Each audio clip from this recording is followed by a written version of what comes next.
Hej, en lille hilsen her fra Bornholm. Vi er nede og gå en tur ned på Dueodde Strand. Det er den første rigtige forårsdag, hvor det er varmt, og der er ikke noget blæst. Det er fantastisk at komme ud i solen igen. Og så kom vi til at tænke på, at sidste nyhedsbrev, så sendte jeg en hilsen fra Goa, også på stranden. Så det kunne være meget fint at se et lille billede her fra Bornholm. Vi har næsten hele stranden for os selv. Der er også et par andre derude og få sol på næsen. Det er skønt at komme tilbage til Bornholm. Det er et sted, som har mindst lige så smuk natur som Goa.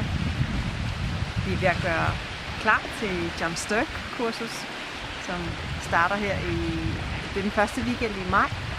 Der er stadigvæk en enkelt eller 2 pladser, hvis du skulle have lyst.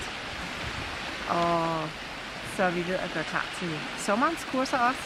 Der kommer mere om det senere. Men jeg vil bare ønske dig et dejligt forår. Kom ud i solen, det er så skønt. Ud i skovbunden til alle anemonerne, der kommer frem lige om lidt.